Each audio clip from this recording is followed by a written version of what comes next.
We've got to get to some funny drunken stories from Chris Harrison, either about yourself or your Bachelor, Bachelorette lead, okay? Like, I need something. There we go. Yeah, exactly. Just funnel it in. So tell me, like, what is the most drunken thing that you've seen in your tenure on The Bachelor? Like, there has to be one instance that pops out into mind where you're like, we're going to take the drink away from that person.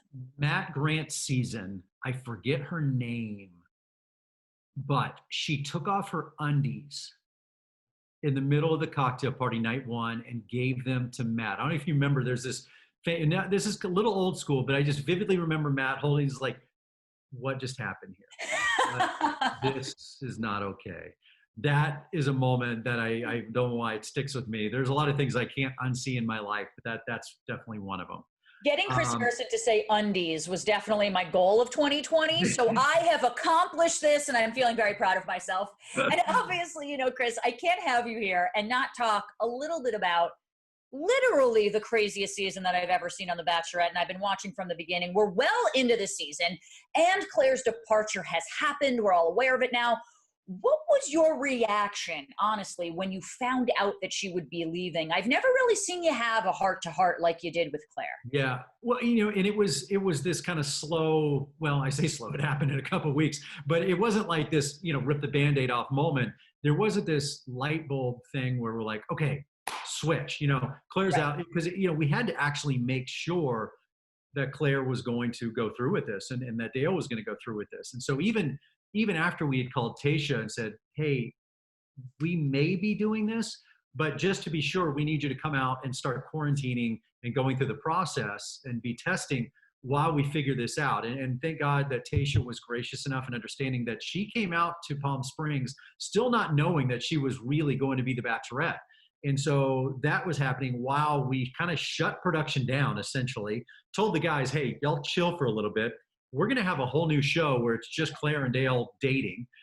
Then we got to that proposal, and then we could take that next step. So yeah, it was unlike anything we've ever dealt with.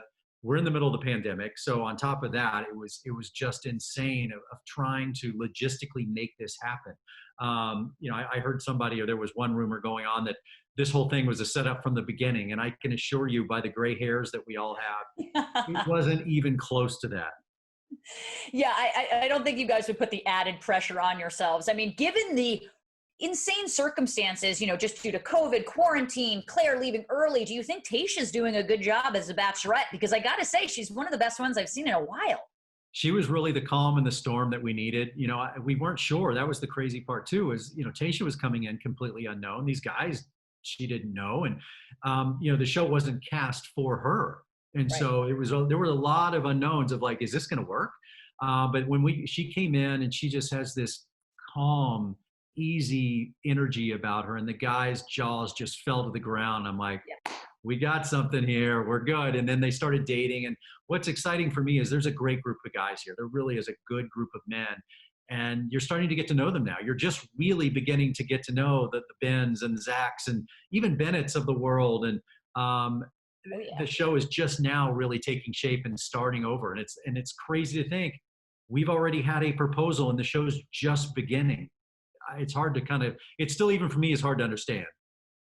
What's hard for me to understand is that Bennett went to Harvard, came out of a Rolls Royce, and can't spell limousine. That was very shocking to me, Chris Harrison, but that might be me. I actually have a question, though. Is every, like, Bachelor, Bachelorette from here on in going to get their custom cocktail? I mean, are we going to have, like, a Tayshia Teeny or something? I think things, you know, the menu is going to continue to grow, and obviously it's going to be very clever. But, you know, I think week to week, because that's the great thing with the guys at Sourced Craft Cocktails, is you can manufacture the menu from week to week and change it depending on what we know is coming up in the episode. So yeah, I mean, look, maybe there's something classy, a little scotch. You know, we have the Harvard, you know, in honor of Bennett. Who knows what we're gonna have? But we're gonna have fun with it, because the show, in all seriousness, when it came back during the pandemic, and all that is very real, and we have to be careful and be smart.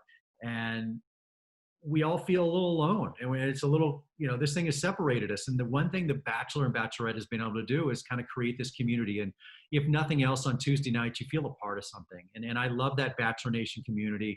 They've given so much to me, and we want to do something fun and create this party atmosphere. So even if you're alone, or even if it's just a couple of you, you can still be a part of this party. And that's a cool thing. And I'm going to be right there with you because I got my stuff.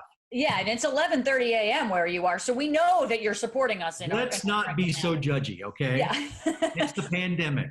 That's right. That's right. What is time in 2020? Exactly. Before I let you go, I have a few more questions, because a lot of fans think that Tayshia should have gotten a whole new batch of men, completely wiped out from kind of Clare. So with that being said, do you think that the men who stayed are there for the right reasons in your experience? See, I would vehemently disagree with that take. And there was a reason I wanted to have another Bachelorette, and it's because of these men. These men really, and I'm not saying this as a negative connotation to Clare, but they got cheated of an experience. They signed up for something and wanted to find love and wanted this Bachelorette experience. That wasn't given to them. It was taken away right away. It's not good or bad. It just is. That's the way it happened. And so we had this awesome group of guys that never had a chance. And a couple of them had already kind of fallen or started falling for Clare, and they were taken away. And so we added a few more. But I actually was the opposite side of that, of this is a great group of guys. I don't want to waste them. These guys are awesome. And I really mean that. It was a good, sincere group. And I thought, this sucks for them. And I don't want to just wipe the slate clean. I want somebody to really come and take advantage of this group of guys that we have brought in. And Tayshia was the perfect woman to step in that role. Because it did. Look, it would have been easy for her to have a chip on her shoulder and to take it as a negative, but it wasn't. I sat her down off camera and I said, let me tell you something. This is an awesome group of guys. You do not want to be cheated out of this. Right. Well, and I think it was solidified from last week when literally all the guys who didn't get roses whispered in Tayshia's ear, you have a great group of guys here. You have a great group of guys here. So that definitely solidified it.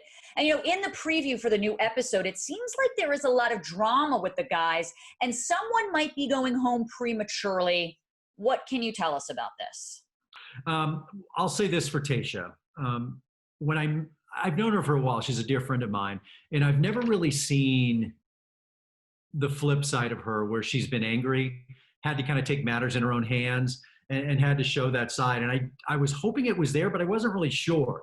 And when her sincerity and her heart starts to be questioned, you're going to see this woman can handle her own. And I was really glad to see that she had that backbone. There were some moments I thought, with her, I might have to step in. I might have to be the heavy, but I didn't need to be the bouncer. So yeah, she will clean up her own mess. And I love that about her.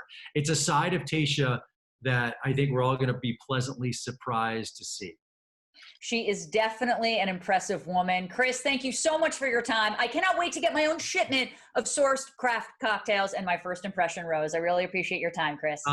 Look, the bag, the rose, the drinks, it's mindless. If you were a part of Bachelor Nation, this is the bag of goodies you never knew you needed. Absolutely. And it will drown out 2020 for better or for worse. Chris, thank you so much for your time. I really appreciate it. All right, take care. Thank you.